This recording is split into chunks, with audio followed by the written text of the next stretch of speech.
Hello friends, welcome to my channel పొరిగింటి పుల్లకూర. ఈరోజు మనము బియ్యం రవ్వ ఉప్మా ఎలా చేయాలో నేర్చుకుందాం.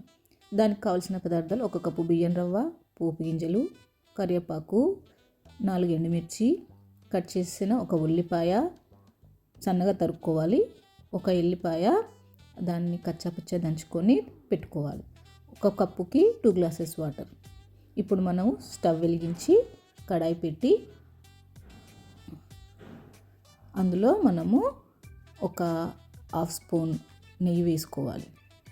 వేసుకున్న తర్వాతకి నెయ్యి బాగా వేడి అయిన తర్వాతకి దానిలో మనం తీసుకున్న 1 కప్పు బియ్యం రవ్వని ఫ్రై చేసుకోవాలి. ఎప్పుడైనా ఫ్రెండ్స్ ఉప్మా చేసుకునేటప్పుడు ముందుగా మనం దీన్ని ఫ్రై చేసుకొని ఉప్మా చేసుకుంటే అది ఉప్మా మనం వాటర్లో వేసినప్పుడు గడ్డలు కట్టకుండా మంచిగా వస్తుంది. కాబట్టి మనము దీనిని ఫ్రై చేసుకోవాలి. చూడండి ఫ్రెండ్స్, ఇలా ఫ్రై చేసుకోవాలి. ఫ్రై చేస్తున్నప్పుడు మనకు ఫ్రై అవుతున్న మంచి వాసన వస్తుంది. ఇలా ఫ్రై చేసుకుంటూ ఉండాలి. దీన్ని ఒక 5 మినిట్స్ వరకు ఫ్రై చేసుకుంటూ ఉండాలి. ఇది ఫ్రై కావడానికి మినిమం 5 to 8 మినిట్స్ పడుతుంది. చూడండి ఫ్రెండ్స్, నాకు ఎలా ఫ్రై అవుతుందో. ఇది ఇంకా ఫ్రై కాలేదు, ఇంకా కొద్దిసేపు ఫ్రై చేద్దాం మనము. కొంతమంది గోధుమ రవ్వ ఉప్మా అవి తినరు కాబట్టి ఈ బియ్యం రవ్వ ఉప్మా చేస్తే పిల్లలు ఇష్టంగా తింటారు. చూడండి ఫ్రెండ్స్, ఇప్పుడు ఎలా ఫ్రై అయిందో దాన్ని ఒక ప్లేట్లోకి తీసుకొని పక్కకు పెట్టుకోవాలి. ఇప్పుడు మనము మళ్ళీ స్టవ్ వెలిగించుకొని అదే కడాయి పెట్టి దానిలో 4 స్పూన్స్ ఆయిల్ వేయాలి.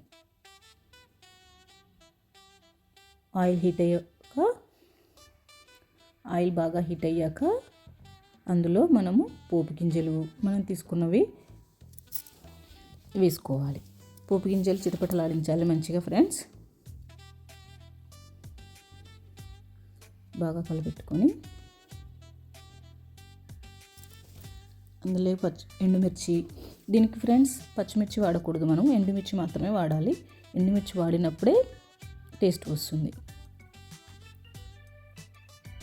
ఉల్లిగడ్డ కట్ చేసి పెట్టుకున్న ఉల్లిగడ్డ వేసుకొని బాగా కలుపుకొని మంచిగా ఫ్రై చేసుకోవాలి. ఆ తర్వాత తీసుకున్న వెల్లిపాయలు మంచిగా కచ్చపిచ్చగా దంచుకొని వేసుకోవాలి.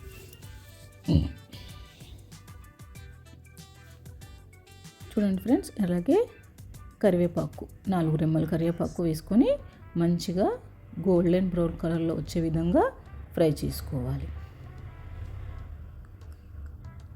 చూడండి ఫ్రెండ్స్, ఎలా ఎర్రగా ఫ్రై అయ్యాయో. ఇప్పుడు మనము దీనిలో 2 కప్స్ ఆఫ్ వాటర్ వేయాలి. 1 కప్పుకి 2 కప్స్ వాటర్ వేసుకోవాలి. మీకు ఉప్మా లూజ్గా కావాలంటేనేమో ఎక్కువ వాటర్ వేసుకోండి, లేదు నార్మల్గా కావాలి అంటే మటామటి నీళ్ళు వేసుకోండి. నేనైతే ఇక్కడ 2 కప్స్ వాటర్ వేసాను ఫ్రెండ్స్. అదేవిధంగా రుచికి తగ్గ ఉప్పు వేసుకోవాలి. చూడండి ఫ్రెండ్స్, నీళ్ళు ఎలా మసిలిపోయాయో. నీళ్ళు ఇలా ఉడికిన తర్వాతకి ఇందులో మనము ఫ్రై చేసి పెట్టుకున్న రవ్వ వేసుకొని బాగా కలుపుకోవాలి. ఇలా కలుపుకోవాలి. కలుపుకున్న తర్వాతకి మంట సిమ్లో పెట్టండి ఫ్రెండ్స్. సిమ్లో పెట్టి ఉడికించండి, అప్పుడే ఇది మంచిగా ఉడుకుతుంది. చూడండి ఫ్రెండ్స్, ఎలా ఉడికిందో. మంచిగా ఇలా ఉడకాలన్నమాట. మనకు గోధుమ రవ్వలాగా ఉండదు ఇది. బియ్యం రవ్వ ఉప్మా టేస్ట్ వేరే ఉంటుంది.